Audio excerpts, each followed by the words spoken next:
নন্দীগ্রামে কেন, গোটা বাংলা জুড়ে খেলা হবে। 2021 সালে যা খেলা হয়েছিল তার থেকে আরো জোরদার খেলা হবে। বিজেপির পক্ষে সেই খেলাটা আরো ভয়ঙ্কর হবে। 7,10,000 ভোটে ডায়মন্ড হারবারে জেতা অভিষেক বন্দ্যোপাধ্যায় এবার নন্দীগ্রামে গিয়ে শুভেন্দু অধিকারীর জমানত বাজেয়াপ্ত করুন। নন্দীগ্রামে কি শুভেন্দু অধিকারী বনাম অভিষেক ব্যানার্জির লড়াই আমরা দেখতে পাবো এবারে? এটা তো দলের সিদ্ধান্ত, এটা দিদির সিদ্ধান্ত। অভিষেক বন্দ্যোপাধ্যায় আপনারা দেখেছেন, তিনি গত সোমবার স্পষ্টভাবে জানিয়েছেন যে তিনি দলের অনুগত সৈনিক এবং দল তাকে যেখানে যা দায়িত্ব দেবে, দলনেত্রী তাকে যা দায়িত্ব দেবে, তিনি সেই দায়িত্ব নির্দ্বিধায় পালন করবেন।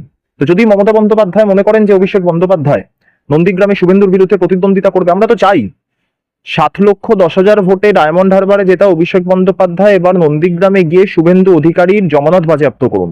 আমরা দলের কর্মী হিসাবে এটাই চাই। শুভেন্দু এবং অভিষেক বন্দ্যোপাধ্যায়ের যে দ্বৈরথ এবং মানুষের কাছে অভিষেক বন্দ্যোপাধ্যায়ের যে অ্যাকসেপ্টেন্স, একদিকে শুভেন্দুর সন্ত্রাস, শুভেন্দুর প্রতি মানুষের ভয়, আর একদিকে অভিষেক বন্দ্যোপাধ্যায়ের সেবাশ্রয়, এই দ্বৈরথ আমরা তৃণমূল কংগ্রেস কর্মী বলে নয়, আমার বিশ্বাস বাংলার প্রত্যেকটা মানুষ দেখতে চান, নন্দীগ্রামের মানুষ দেখতে চান।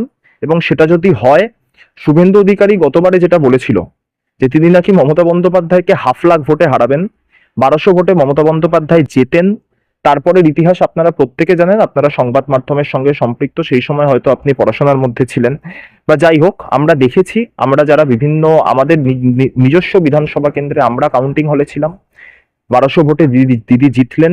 সংবাদ সংস্থা ANI এর রিপোর্ট এলো এবং তারপরে একটা লং টাইম, 0.5 ঘন্টা 1 ঘন্টা প্রায় নন্দীগ্রাম থেকে কোনো আপডেট পাইনি কোনো সংবাদ মাধ্যম, বাংলার কোনো স্তরের সংবাদ মাধ্যম নন্দীগ্রাম থেকে কোনো আপডেট পাইনি। এবং সেখানে যা হবার হয়েছে, আবার একটা 1956 ভোটে জেতা হারার একটা মানে মোড়ক দেওয়া ফলাফল আমরা পরবর্তীতে দেখেছি, যেটার এগেনস্টে কোর্টে কেস চলছে। সেই কেসের নিষ্পত্তি হোক বা না হোক, 2026-এর নির্বাচন আসছে, আমরা নির্বাচনে প্রতিদ্বন্দ্বিতায় অংশগ্রহণ করব মানুষের আশীর্বাদ নিয়ে। যদি অভিষেক বন্দ্যোপাধ্যায় এবং শুভেন্দুর দ্বৈরথ হয়, অভিষেক বন্দ্যোপাধ্যায় সেখানে শুভেন্দুর গতবারের যে হুঙ্কার ছিল 500,000 ভোটে মমতা বন্দ্যোপাধ্যায়কে হারানোর, এবার সেটা অভিষেক বন্দ্যোপাধ্যায় সুনিশ্চিত করবেন যদি তিনি প্রতিদ্বন্দ্বিতা করেন, বা আমাদের যে কোনো প্রার্থী যিনি নন্দীগ্রামে প্রতিদ্বন্দ্বিতা করুন, শুভেন্দু অধিকারী পরাজিত হবেন, অভিষেক বন্দ্যোপাধ্যায় দাঁড়ালেও জমানত বাজেয়াপ্ত হবে। কিন্তু দাদা বিরোধী দলনেতা শুভেন্দু অধিকারী তো বললেন বিহার কা জিত হামারা হুয়া, বাঙ্গাল কা বাড়ি হামারা হ্যায়, কি বলবেন? না, এটা শুভেন্দু অধিকারী তখন তৃণমূল কংগ্রেসে ছিলেন। 2020 সালে যখন বিহারের ফল বেরোয়, সেই সময় তৎকালীন বিজেপি নেতারা বলতেন। শুভেন্দু অধিকারী তখন তৃণমূল কংগ্রেসে ছিলেন, 2015-য় যখন বিহারের ফল বেরোয়, বিজেপির তৎকালীন বাংলার নেতারা বলতেন। তো এটা নতুন কিছু নয়। শুধু বিহার বলছেন কেন, আপনি উড়িষ্যা বলুন, আপনি দিল্লি বলুন, বা মহারাষ্ট্র, যে রাজ্যে, হরিয়ানা, যেখানে যেখানে বিজেপি পরবর্তীতে সরকার গঠন করলো লোকসভা নির্বাচনের পর, বিজেপি যতবার জিতেছে, পশ্চিমবাংলার বিজেপি নেতারা এখানে উচ্ছ্বাস প্রকাশ করেছেন, যেটা অমূলক। এটা তারাও জানেন যে তারা অমূলক উচ্ছ্বাস প্রকাশ করছেন। আমি নিজে আমি একজন পুরুষ হিসাবে, আমার যদি নিজের সন্তান উৎপাদনের ক্ষমতা না থাকে, আমার প্রতিবেশীর ঘরে সন্তান হয়েছে, আমি তাকে নিয়ে নাচানাচি করতেই পারি, তিনি আমারই প্রতিবেশী, তার বাড়িতে সন্তান হলে সেটা আমার আনন্দের বিষয়। কিন্তু সেই সন্তান কখনোই আমার নিজের ঔরসে জন্মানো সন্তান তো নয়। তো ভারতীয় জনতা পার্টির নেতৃত্বকে এটা বুঝতে হবে।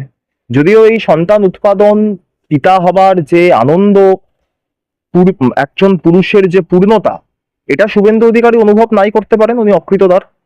তো স্বাভাবিকভাবেই শুভেন্দু অধিকারীর কাছে এই ধরনের মন্তব্য আমরা শুনে অভ্যস্ত, এটা অস্বাভাবিক কিছু নয়। কিন্তু এই মন্তব্য আমরা 2015 সাল থেকে শুনছি, 20-তে শুনেছি, অ্যাজ ইউজুয়াল আমরা 25-এও শুনছি। এটাতে বাংলার মানুষ ভাবিত নয়। এটা বুঝতে হবে যে গোটা ভারতবর্ষের বুকে, with due respect to every states, গোটা ভারতবর্ষের বুকে সবচেয়ে বেশি রাজনীতি এবং সমাজ সচেতন মানুষের বসবাস হচ্ছে বাংলা, সেটা স্বাধীনতা আন্দোলনের সময় থেকেই। তো তার অন্যথা 26-এও হবে না। তাহলে দাদা বলছেন নন্দীগ্রামে মমতা বন্দ্যোপাধ্যায়ের হারের বদলা নেবেন অভিষেক ব্যানার্জি? মমতা বন্দ্যোপাধ্যায় হেরেছেন কোথায়? আমি আপনাকে কি বললাম? 1200 ভোটে জেতার যে ANI সংবাদ সংস্থা ANI এর যে রিপোর্ট, সেটা তো আপনি আমি সব করলে দেখেছি। তারপরে যে ঘটনা ঘটলো এবং যার পরে 1956, ওই মাঝখানের যে ভ্যাকিউম, সেটার এগেনস্টেই তো কোর্টে কেস চলছে। সেই কেসের নিষ্পত্তি যতক্ষণ না হচ্ছে, আমরা ততক্ষণ এটা মানতে রাজি নই যে নন্দীগ্রামে দিদি হেরে গেছেন বলে। নিশ্চিতভাবে নির্বাচনের ফলাফল এসছে। পৃথিবীর সর্ববৃহৎ সংবিধানসম্মত গণতন্ত্রের দেশ ভারতবর্ষ, সেই ভারতবর্ষের একজন নাগরিক হিসাবে আমরা নির্বাচনী প্রতিদ্বন্দ্বিতায় যখন আমার দল অংশগ্রহণ করেছে, আমার স্বয়ং আমার দলনেত্রী সেই বিধানসভায় প্রার্থী ছিলেন, আমরা মেনে নিতে বাধ্য হয়েছি। কিন্তু বাধ্য হয়ে মেনে নেওয়া আর সাদরে গ্রহণ করা, এই দুটোর মধ্যে পার্থক্য আছে। নন্দীগ্রাম নিয়ে মামলা চলছে, যদি আমি যদি তর্কের খাতিরে ধরেও নিই যে সেখানে শুভেন্দু জিতেছে, এখানে বদলার কোনো বিষয় নয়। তৃণমূল কংগ্রেস কোন স্তরেই বদলায় বিশ্বাসী নয়। দিদি বদলা নয়, বদল চাই এর বার্তা দিয়ে ক্ষমতা এসছেন, এবং সেটাই তৃণমূল কংগ্রেসের ইউএসপি।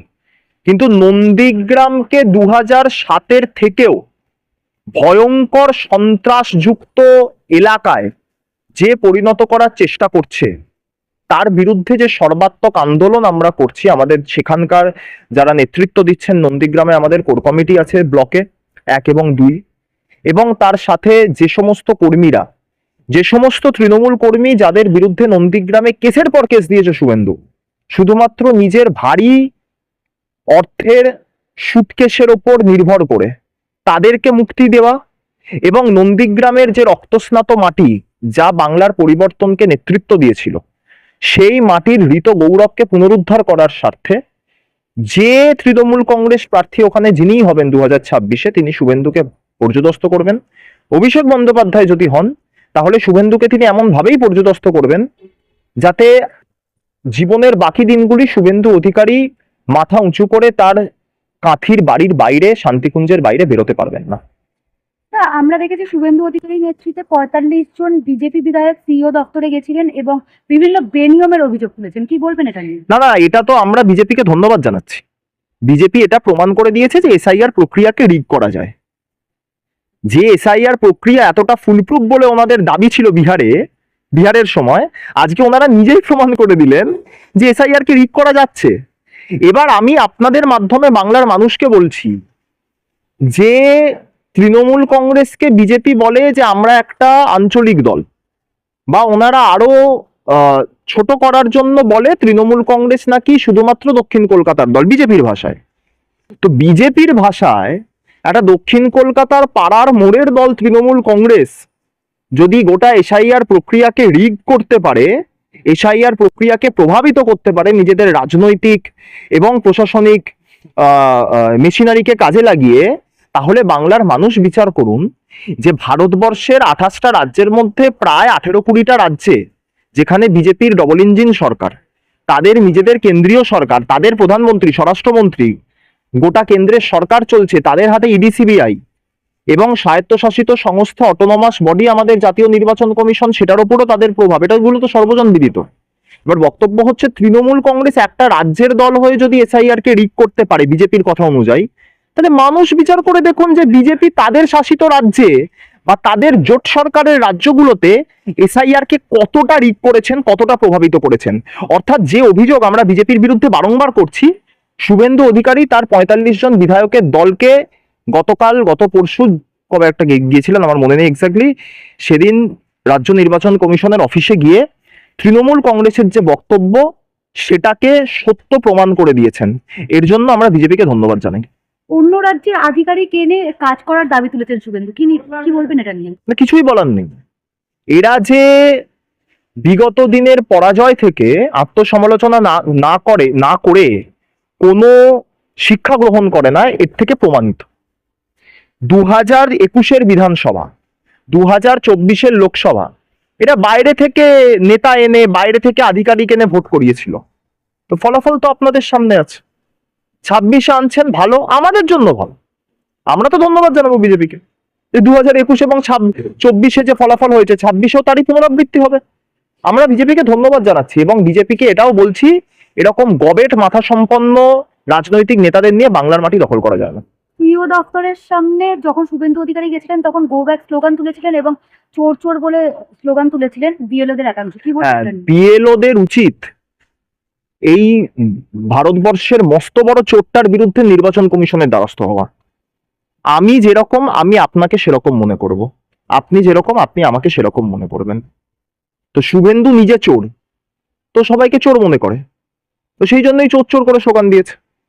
এই স্লোগানের বিরুদ্ধে আমি ব্লক লেভেল অফিসার যারা মাথার ঘাম পায়ে ফেলে মুখে রক্ত তুলে কাজ করছেন, আমি তাদেরকে অনুরোধ করব আপনারা নিজেরা, আপনাদের পরিবার এবং আপনাদের যে সহযোদ্ধা বিএলও যাদেরকে আমরা প্রত্যেকে হারিয়ে ফেলেছি অলরেডি এই তুগলকি এসআইআর প্রক্রিয়ার জন্য, তাদের স্বার্থে, তাদের পরিবারের স্বার্থে আপনারা যৌথভাবে ডেপুটেশন হোক, পিটিশন হোক, আপনারা জাতীয় নির্বাচন কমিশনের দ্বারস্থ হয়ে তাদের জাতীয় নির্বাচন কমিশনারের কাছে সাবমিট করুন এবং তাদেরকে, জাতীয় নির্বাচন কমিশনকে অনুরোধ করুন যে এরকম একটা মার্কা মারা চোর, ডাকাত, তোলাবাজ, লম্পটের বিরুদ্ধে যাবতীয় শাস্তিমূলক ব্যবস্থা গ্রহণ করতে, যাতে সেটা গোটা দেশে দৃষ্টান্ত হয়ে থাকে এবং ভারতবর্ষের কোনো প্রান্তে কোনো রাজনৈতিক দলের নেতা যেন বিএলওদেরকে এইভাবে আক্রমণ করতে না পারে।